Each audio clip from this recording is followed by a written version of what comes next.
J'ai un client qui m'a posé une question hier concernant les câbles. Et comme j'avais une demi-heure à tuer dans la voiture, en toute sécurité, bien confortablement, je voulais vous parler des câbles en Wi-Fi. Parce que c'est un sujet qui est assez brûlant. On a entendu quasiment tout et n'importe quoi sur les câbles. On a vu des câbles de toutes sortes, on a vu des câbles à tous les niveaux de prix. Enfin, je veux dire, c'est parti dans un délire complètement hallucinant. Donc je voulais un petit peu démêler le vrai du faux avec vous et répondre au travers de cette vidéo aux clients avec un petit peu plus de détails. Alors, ce que je voudrais dire dans un premier temps, c'est que oui, un câble peut modifier le résultat sonore d'une chaîne Wi-Fi. Il faut bien comprendre qu'un câble, c'est ni plus ni moins un conducteur. Donc ça peut être par exemple du cuivre, ça peut être de l'argent, ça peut être un mélange aussi de cuivre et d'argent, ça peut être tout un tas de choses. Et la qualité de ce conducteur, ainsi que la qualité de l'isolant qu'on va retrouver autour du câble, a évidemment une incidence sur la performance sonore du système. On a déjà fait des centaines d'essais au magasin avec différents types de câbles. On entend une différence. Alors, il y a des gens qui vont me dire « Oui, mais avec une approche scientifique, quand on mesure le câble, etc. » Il faut bien comprendre que la performance d'un système, la transparence d'un système en termes de résultats sonores ne peut, en l'état actuel de la science, ne peut pas se mesurer. Aujourd'hui, il n'y a personne qui est capable de venir avec un appareil et dire voilà, on va mesurer la performance de fidélité de ce système Wi-Fi. On ne sait pas le faire. Si quelqu'un connaît ce système, il m'envoie un message, il me le dit parce que ça m'intéresse énormément. Mais dans l'état actuel des connaissances acoustiques, on n'est pas capable de mesurer la performance d'un système. Ça d'ailleurs, j'y reviendrai dans une vidéo. Donc tout ça pour dire que le câble, oui, il a effectivement une incidence sur le résultat sonore d'un système. Alors, vous avez les câbles haut-parleurs, vous avez les câbles de modulation qui relient les appareils entre eux, vous avez également les câbles secteurs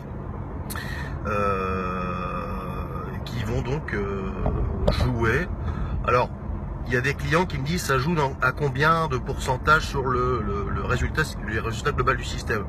De mon point de vue, d'après mon expérience dans ce domaine, j'estime qu'on peut améliorer la performance d'une chaîne globalement entre 10 et 20% avec l'apport de bons câbles.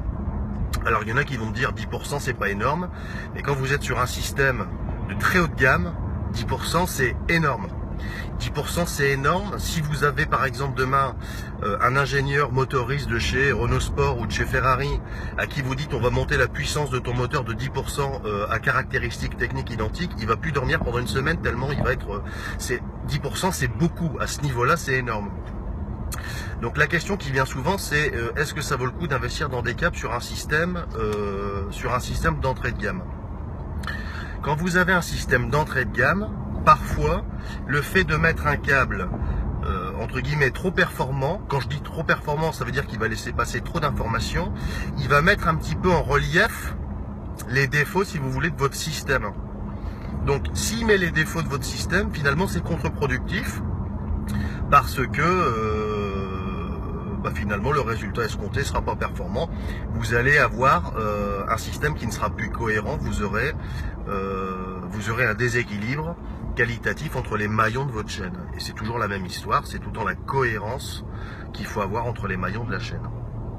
Alors concernant les prix, effectivement, là on a vu quasiment tout et n'importe quoi, ça a beaucoup contribué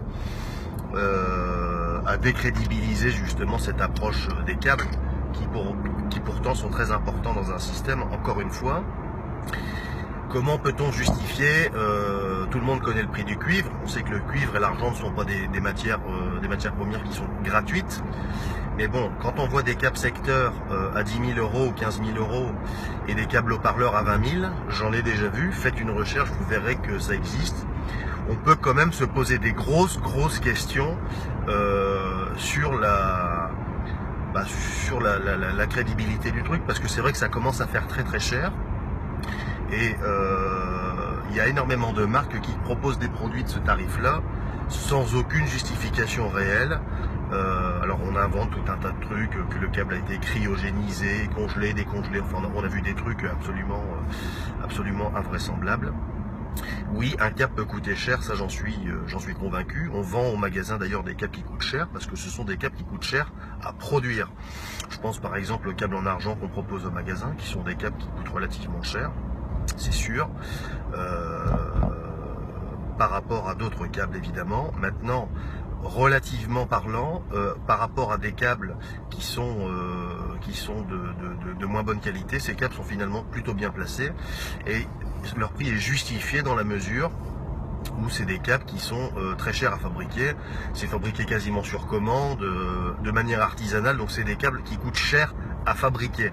Maintenant, quand on voit des câbles qui sont vendus très cher, alors que c'est des câbles finalement qu'on achète en rouleau chez des industriels à quelques euros le mètre, là effectivement il y a quelque chose qui ne va pas.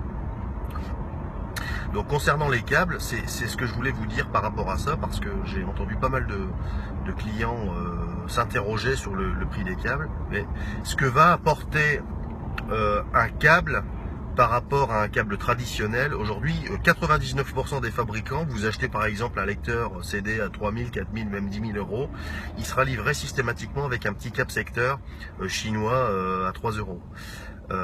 Les fabricants partent du principe que vous avez déjà votre matériel, votre câblage de qualité, et vous allez avoir deux types de câblage. Alors moi, ce que j'appelle deux types de câblage, c'est que vous allez avoir le câblage de compensation.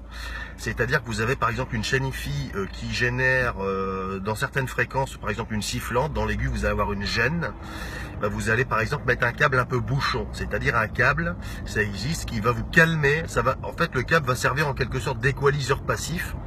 Le câble va vous calmer une certaine fréquence, donc je pense à certaines marques de câbles qui vont avoir tendance à calmer un peu le haut du spectre pour donner justement un côté plus doux. Ça, c'est ce qu'on appelle un câble de compensation. On va compenser, on va calmer l'aigu avec un câble un peu bouchon, un peu plus étouffé. À l'inverse, vous avez des systèmes qui sont un peu bouchés, et on va venir mettre des câbles par exemple en argent qui vont laisser passer plus d'informations, plus d'aigus par exemple, et vous allez avoir une sensation de plus d'aération, etc. Ça, ce sont des câbles de compensation. Quand vous avez des câbles d'optimisation, c'est des câbles, c'est ce qu'on préfère proposer au magasin. Ce sont des câbles qui vont vous faire gagner sur tous les critères. C'est-à-dire qu'on va pas déshabiller Paul pour habiller Jacques d'une certaine manière. On va aller gagner sur la transparence. On va avoir un aigu qui sera plus limpide, plus clair, plus doux, sans pour autant perdre en matière sonore. Parce que c'est toujours un équilibre entre matière sonore et transparence, et puis l'équilibre qu'on doit avoir entre l'agressivité et l'aigu, parce que quand vous avez parfois trop d'aigus, ça devient vite agressif et c'est très fatigant à l'écoute. Alors on s'en rend pas compte forcément immédiatement, mais ce qui se passe, c'est qu'au bout d'un moment vous vous dites j'ai une tronche comme ça. Au bout d'une heure d'écoute, on se rend compte que c'était flatteur dans un premier temps, mais ensuite on en a vite ras-le-bol et on pense qu'une seule chose. Alors le premier signal, c'est baisser le son de sa chaîne. Quand on commence à faire ça, c'est qu'il y a un problème d'équilibre. Donc attention aussi à ça. Donc j'espère que ça vous aura donné quelques informations sur les câbles. On en a une sélection au magasin relativement fournie. On travaille avec Microméga, entrée de gamme. On travaille avec Chernoff Audio. On a notre propre gamme de câbles aussi, Quellis Optima, Quellis Signature, Quellis Premium, qui sont des câbles que nous concevons et que nous fabriquons pour fonctionner notamment avec nos enceintes, pour avoir une parfaite continuité entre le câblage qu'on utilise dans nos enceintes et sur les appareils. Et donc vous pouvez optimiser vos câblages en secteur, en modulation et en parleur. Alors les câbles de modulation, ça peut être le câble numérique, ça peut être le câble RCA. On fait un système de prêt sous caution au magasin. Vous pouvez tout à fait essayer, si vous n'êtes pas convaincu du bien fondé d'un câble, ce qui peut tout à fait se concevoir, de faire un test. Vous pouvez tout à fait faire un test gratuitement et sans engagement, pour vous rendre compte par vous-même que effectivement un câble ça fonctionne.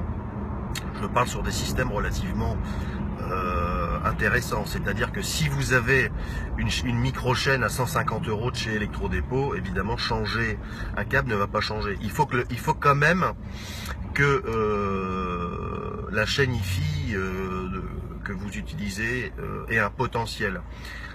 Mettre des câbles de compétition sur un système d'entrée de gamme, ce serait un petit peu comme utiliser un appareil photo de compétition et imprimer les photos sur une imprimante d'entrée de gamme. Ça n'a strictement aucun intérêt. L'apport qualitatif que vous allez avoir au départ ne va pas réussir à se retransmettre sur le papier, puisque vous n'aurez pas la qualité de résolution suffisante. Donc encore une fois, cohérence entre les éléments de la chaîne. Et c'est vrai aussi pour les sources, pour les enceintes, pour les amplis, etc. Donc voilà ce que je voulais vous dire sur les câbles. Pour répondre de manière un petit peu plus fournie à ce monsieur, j'espère que ça pourra aider des clients qui veulent faire progresser leur système. Vous pouvez commencer par les câbles de modulation, par exemple, dans un premier temps, ensuite les câbles haut-parleurs et les câbles secteurs à la fin. Nous, c'est toujours comme ça qu'on propose qu'on procède au magasin, et ça pourra permettre vraiment d'améliorer votre système. Juste une dernière chose, une petite anecdote. J'ai un client qui est venu me voir il n'y a pas très longtemps et qui me dit Monsieur Van Gutt, j'ai un souci sur mon système. J'ai à un moment donné une espèce de brillance dans l'aigu. J'ai quelque chose qui me fatigue. Alors c'est un monsieur qui utilise des appareils, des électroniques et des enceintes de marque qu'on connaît bien, qui sont effectivement connus pour avoir une certaine forme de brillance dans l'aigu. Et il me dit, est-ce que vous pensez qu'en changeant les câbles haut-parleurs, ça va changer quelque chose? Alors je lui dis, franchement, je suis pas convaincu que ça puisse régler votre problème. Mais bon, je vous prête les câbles, faites un essai, et si ça va pas, vous me les ramenez la semaine prochaine, et puis je vous rembourse, il n'y a pas de souci. Ce monsieur revient me voir, sans les câbles évidemment, et il me dit, vous pouvez pas vous imaginer, d'ailleurs ce monsieur, il faudra qu'il fasse un témoignage, parce que c'est vraiment une expérience intéressante pour la communauté du magasin, pour les gens qui veulent changer les câbles. Et il me dit, je ne reconnais plus mon système. Alors c'était à ce point-là, donc j'étais vraiment étonné. Donc là typiquement c'est un client qui a amélioré son système de 15 à 20% avec un apport de câble. Donc c'est quand même important. Donc tout ça pour vous dire que les câbles, ça joue un rôle, mais pas n'importe comment et pas à n'importe quel prix. On est là bien sûr pour vous conseiller au magasin, au travers de notre sélection, et n'hésitez pas à nous consulter pour toute demande en ce sens. Je vous souhaite une excellente journée, et puis j'espère que cette petite vidéo vous aura appris des choses. À bientôt.